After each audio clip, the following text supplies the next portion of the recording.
YCP ప్రభుత్వం చేపడుతున్న సంక్షేమ పథకాలు సామాజిక న్యాయంపై ప్రజలకు వివరించేందుకు అన్ని నియోజకవర్గాల్లో ఈ సామాజిక బస్సు యాత్రలు నిర్వహిస్తున్నామని ఉత్తరాంధ్ర వైసీపీ సమన్వయకర్త వైవి సుబ్బారెడ్డి అన్నారు. విశాఖ ఉత్తర నియోజకవర్గంలో శనివారం సామాజిక బస్సు యాత్ర కార్యక్రమం. ఈ సందర్భంగా ఆయన మాట్లాడుతూ ఈ నియోజకవర్గంలో చేసిన అభివృద్ధిని, విద్యా, వైద్య రంగాల్లో చేసిన అభివృద్ధిని ప్రజలకు తెలియజేస్తామన్నారు. ఈ సమావేశంలో ఉత్తర వైసీపీ సమన్వయకర్త కెకే రాజు, నగర మేయర్ హరివెంకట కుమారి, ఎమ్మెల్సీ వరుదు కళ్యాణితో పాటు పలువురు వార్డు కార్పొరేటర్లు, నాయకులు, కార్యకర్తలు పాల్గొన్నారు. ఈరోజు ఉత్తర నియోజకవర్గం మరి సమన్వయకర్త అయిన కెకే రాజు గారి ఆధ్వర్యంలో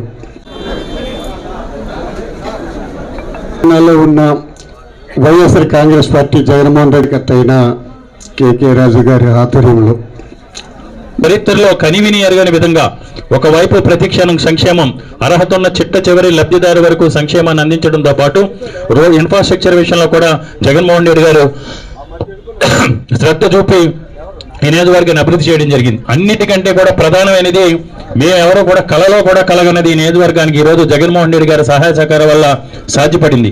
అది ఏదైతే పోర్ట్ క్వార్టర్స్ ప్రాంతంలో ఈరోజు 17 ఎకరాల్లో జగన్మోహన్ రెడ్డి గారి చొరవతో ఇన్ఆర్బిట్ మాల్ నిర్మాణం చేయటం, అదేవిధంగా ఇన్ఆర్బిట్ మాల్ పక్కన 3 ఎకరాల్లో ఒక ఐటీ టవర్ నిర్మాణం చేయడం ద్వారా సుమారు 12,000 మందికి విశాఖ ఉత్తర నియోజకవర్గంలో ఉన్న నిరుద్యోగ యువతి యువకులకు ఉపాధి కల్పించే విధంగా జగన్మోహన్ రెడ్డి గారు ఈరోజు అద్భుతంగా ఈ నియోజకవర్గంలో ఉన్న యువతి యువకులకి ఉపాధి కల్పించడం జరిగింది. ఈ సందర్భంగా తెలుగుదేశం నాయకులు కానీ జనసేన నాయకులు కానీ ఒకటే ప్రశ్నిస్తున్నాను, మీరు చేస్తున్న తప్పుడు ఉపాధి లేదనే తప్పుడు ప్రచారాలకి ఒక్క విశాఖ ఉత్తర నియోజకవర్గంలోనే 2014 నుంచి 2019 వరకు కూడా ఒక్క ఉద్యోగం కూడా కల్పించలేని మీకు మేము ఈ పత్రికా ముఖంగా మేము ఛాలెంజ్ చేస్తున్నాం.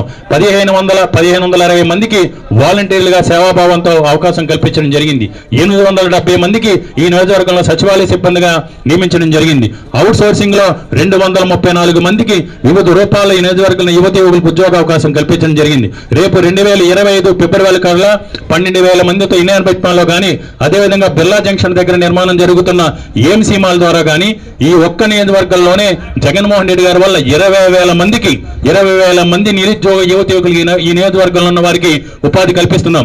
దీని మీద తెలుగుదేశం నాయకులు కానీ జనసేన నాయకులు కానీ మీకు ఎక్కడ ఏ సెంటర్లో చర్చకు పిలిచినా మేము సిద్ధంగా ఉన్నాం. ఉపాధి జగన్మోహన్ రెడ్డి గారు ఏ విధంగా కల్పిస్తున్నారు కాబట్టి మిమ్మల్ని విజ్ఞప్తి చేసేది రాజకీయాలు అనేది హోందాగా చేయాలి, సత్యాలను కూడా అసత్యాలుగా ప్రచారం చేయొద్దని ఈ రోజు విశాఖ ఉత్తర నియోజకవర్గం నుంచి ఆ నాయకులందరినీ కూడా ప్రశ్నిస్తూ ఈ సందర్భంగా మీడియా మిత్రుల ద్వారా ప్రజలందరినీ మేము ఒకటే విజ్ఞప్తి చేస్తున్నాం.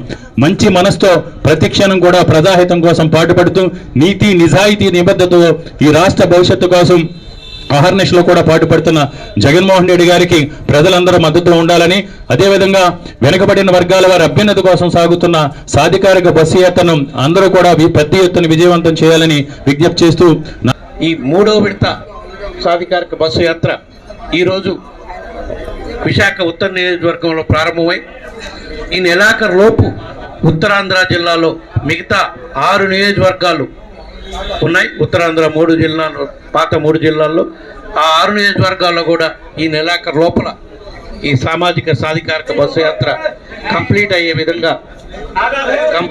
విధంగా అన్ని ఏర్పాట్లు చేయడం జరిగింది. ఈరోజు ఇక్కడ సాధికారిక బస్సు యాత్ర అయిపోయినాక ఈ నెల 20వ తారీఖు కానీ 21 కానీ ఆ డేట్ కొంచెం పెండింగ్ ఉంది. పాయకరాపేట నియోజకవర్గంలో, అనకాపల్లి జిల్లా పాయకరాపేట నియోజకవర్గంలో సాధికార బస్సు యాత్ర ఉంటుంది. అదేవిధంగా 23వ